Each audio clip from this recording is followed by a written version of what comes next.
Good afternoon. Regular viewers will know that I like to post a general update on a Monday, a more relaxed look at what's going on in the world and my email inbox. Regular viewers will also notice that I'm wearing the stripy fleece-lined shirt because it's getting cold. Had to scrape ice off the wife's car this morning when I popped out to buy emergency tea bags because we'd run out. Another thing for eagle-eyed viewers, what car is this that I'm parked next to right now? It's not one of mine, obviously. Right, general update. I don't want to just talk about fires. This is Geoff Buys Cars, which is a car channel for cars, conversations, conspiracies, coffee, and sometimes things that don't begin with C. I don't really want to just be talking about fires, but I've got another video to do on the Luton fire. There's more to say about that Range Rover and the McLaren fire from yesterday. Well, what is there to say? It's a hybrid supercar. They start at 190 grand. This one burnt to the ground. A couple of things on that. In the video, there's no emergency services anywhere nearby. There's just one bloke who looks like a McLaren employee on his phone. I've now seen photos of the car burning, so it certainly seems to me like that went up, and it went up fast. But why, when the gentleman drove past who filmed it, or whose passenger filmed it, sorry, why was there no emergency services, no cones, no nothing? So a bit odd, that one, bit odd, but it obviously went up very fast, and as we know, it's a hybrid, so it's got a lithium battery in there somewhere. Speaking of vehicles that may or may not have a lithium battery in there somewhere, the Bradford Bus Fire that I first claimed was electric, then retracted that video and said it was diesel, I now think, based on car checks that have been sent to me, that it was hybrid. However, a lot of smoke on that one, and there's no smoke without fire. However, there's also no media coverage. I looked today to see if anyone has followed up on that story, saying what it was, why it burnt, what started the fire. The investigation is ongoing, but there's nothing. Media silence, and the media, in that case, doesn't say whether it's diesel, electric, or hybrid. So based on what we've learned about how the media operates around this stuff, if they don't say what caused it, probably was a hybrid. So no fresh news on that. But I think what that does mean is we as a species are now in this kind of bizarre place where any large fire, particularly next to someone's house or involving a car or even just a building generally, the blame is being pinned on EVs or indeed lithium batteries. So in the last 24 hours, I've been sent 4 car fires, but only half of them have been caused by EVs or hybrids. In fact, one of them was even an old Volvo estate. So if we could just have a moment's silence to commemorate the loss of one of our own. Thank you for sharing in that with me. The others, one was some sort of new Kia, and I couldn't care less about that. Oh, I was so pleased when I wrote that one. The other one was a Mitsubishi Outlander PHEV. Can we remove the normalization of saying PHEV? Can we call them PHEVs? Because it sounds a bit retarded, doesn't it? So if we start calling them PHEVs, then I feel like we can start to discriminate against them when they're on the road. Oh, look, it's a PHEV. It's like a special car. And the other one was a Renault Zoe. So 4 cars that burnt. Renault Zoe, Mitsubishi Outlander.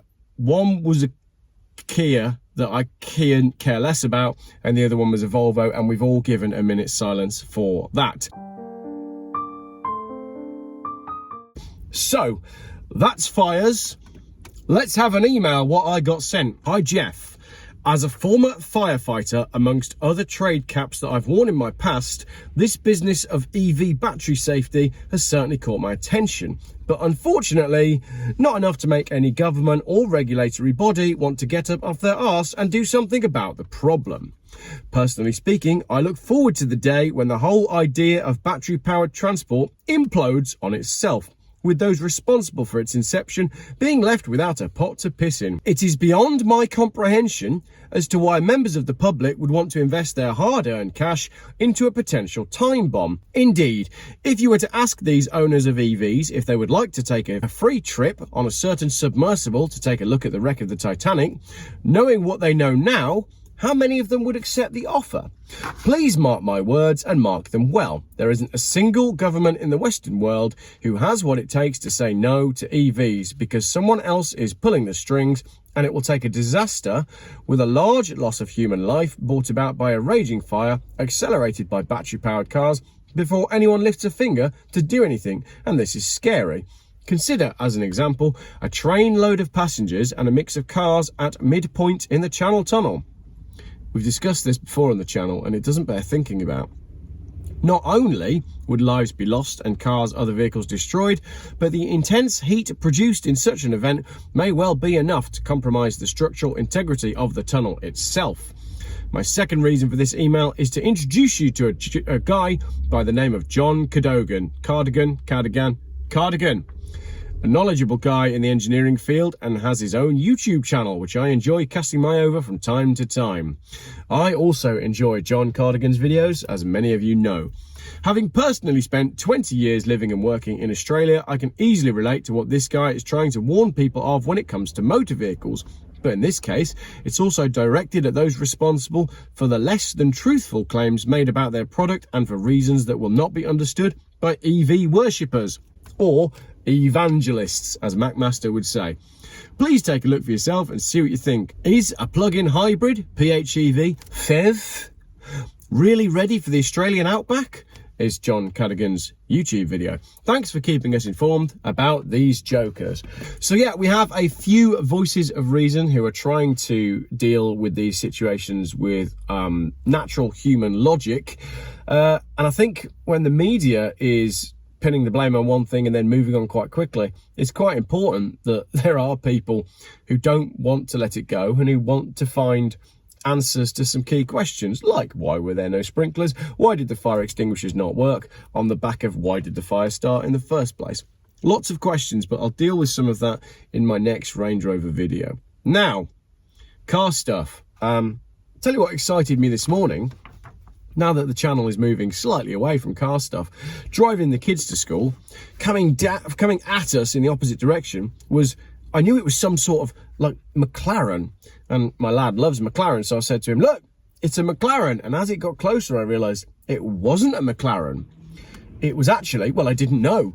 It wasn't until it went past me and I looked in the rearview mirror and I saw the fan that I realised that the car I'd seen this morning was a Gordon Murray T50. That is £2.8 million worth of car. There's a lot to say about spending that amount of money on a car, but there you go. They only made 100, and if you're one of the lucky people that owns them, fair play. It's got no lithium batteries in it, so hopefully you'll be all right. Other car news, yes, I have bought a Range Rover. I've never been so excited about getting a car in my life that I can recall. It's going to be my winter smoker for some various road trips that we've got planned this winter. And oddly, Mrs. Geoff has never expressed so much interest in when a car is arriving. I think she really wants it. Other stuff, go and subscribe to my new channel, which is called Cars Geoff Buys. Lots of people are saying that they can't find it in search. There's a link there. The reason you can't find it in search is because I think the name's too close to Geoff Buys Cars. I might need to change the name of that channel, but there's a link there. Go and subscribe to it. That's where all the car stuff is going. The Smithy Volvo is still for sale. Still no contact from anyone on eBay. Had an offer yesterday at 2,200 quid on eBay, and now that guy's gone quiet as well. Had another offer of £2,000 on Facebook, and now that guy's gone quiet as well. So at the minute, and I was just thinking before I started filming this video, I might just chuck it into Anglia car auctions in November. If it's not sold by the end of this week, I'm going to just send it off to Anglia and it can go through the auction. Two very, very rare cars that I've been offered. Very rare. One of them is a Volvo Saloon. It's very fast and very yellow. The other one is a Mark I Volkswagen Caddy hot dog van. What do you do with that? I mean, as much as I'd love to start Geoff Sells Hot Dogs, it's not really an area that I want to take the YouTube channel. But if you want to start a hot dog van stand, if you want to start a hot dog stand and you're looking for the perfect vehicle to do it, get in touch, because I can put you in touch with the person that's selling it. I reckon that'd be amazing to launch a really retro hot dog business off the back of a really retro car. And if you went to classic car shows and did really, really good quality hot dogs that were reasonably priced, you'd be rich and famous in no time at all. And if you do launch that, on the back of the caddy, I'll support you with my YouTube channel. And I'll probably turn up and eat all your hot dogs. Road trips coming up this week. Oh, I haven't written down what they are. That must mean I must just have to remember what they are. Road trips coming up this week. I'm going to drive the Mercedes-Benz down to Guildford to pick up Matt. And then Matt and I are going to go in the Mercedes and probably the Range Rover to drop the Mercedes off. Then I'm going to come back in the Mercedes. I need to bring the Fiesta back from Guildford. I've got a Volvo V70 I've got to take to Cornwall. And I need to go all the way to Burntwood to collect my Volvo. Hopefully, there won't be any burnt wood involved in any of my videos. And it'd be nice if, after I finish this last Range Rover video, we move away from fires and onto something else. This isn't the Geoff Buys Cars fire reporting channel. There's lots of other stuff that I need to deal with, like Tesla's needing a £17,000 battery after driving through a bit of rain in Edinburgh. And car insurance, the video that I've been promising you for weeks and weeks and weeks. Thank you very much for watching this little update. Lots coming this week. If you've seen something that you think I should address on the channel, as always, send it over. It's an Aston Martin, all right? A DB something. It's got carbon mirrors. Take your pick. If that's what you like. Oh, it's a Super Leggera. Is that good? Yeah. Apparently some people like this sort of stuff. I just like Volvos. Thank you very much.